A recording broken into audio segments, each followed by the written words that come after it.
Good morning.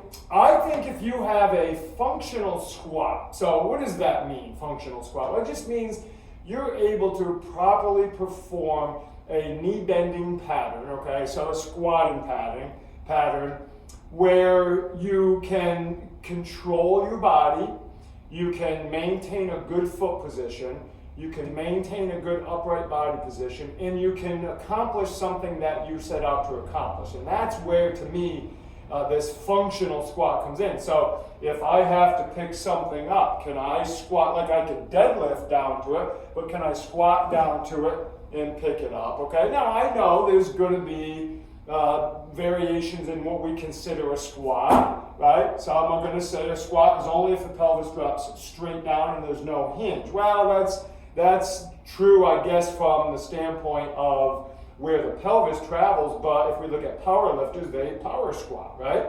It's a form, it's a hybrid. It does have some hinging, but it's definitely squatting, okay? So anyway, enough of that. So what I want to talk about is how can we add variation to this squatting pattern to not only build the proficiency of how our ankles work, okay, the ankles, the knees, obviously, the hips, and how we control the spine, not only in this plane, which we would call sagittal, but also being able to control frontal and transverse as we do it, and have those abilities to control it. So that's why I love the Ultimate Sandbag so much. It's so versatile, and I can do so many ways of squatting. So let me just show you a couple things, and then I'll show you a couple ways to help yourself if you have some sticking points, okay? So I can take this bag, and this sandbag, and I have all these different handles. So I can grab wherever, if I want to grab close like this, almost like a deadlift, more or less, but because I'm going to bend my knees so much, we're going to call this a squat. So I just squatted down,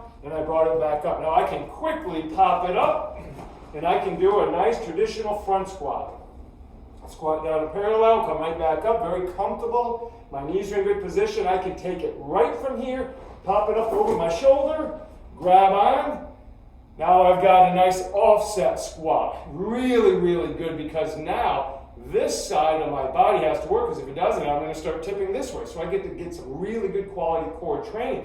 Now I can do this exact same squat with two hands on it, and I can switch every time I squat. So I can go down,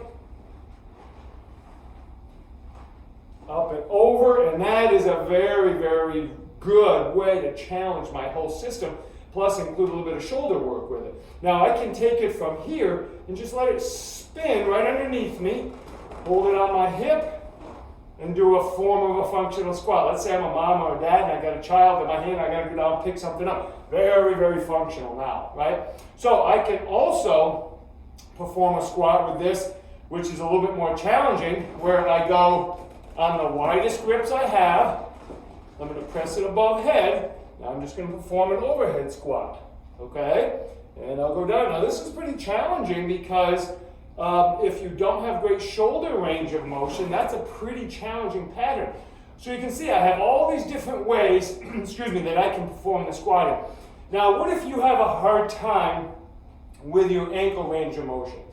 And every time you go down and squat, you only go so far, and either your heels want to come off, or you end up pitching forward a lot. Well, that's why I have this slant. Okay, here, let me turn it sideways so you can kind of see. There, so you can kind of see it's a really nice slant. I use these all the time. So all I do is I put half my foot on it. I can go all the way, but I like to have my toes on the ground so I don't lose contact with my toes. I want my heels touching, and I want all my toes in contact as well. So I can go right through those same patterns I just did. I can squat this way. I can bring it up to a front squat. I can put it up over my shoulder. Okay, I can go where it's over my shoulder. Up and over. Very good functional, fun squat to do. I can take it and put it above my head and squat. You name it. There's a number of ways that I can use this slant board that provides the opportunity for me to get through the squat. So one of the first things I think I would start with, though, with you is working on making sure you have a good, comfortable position for you.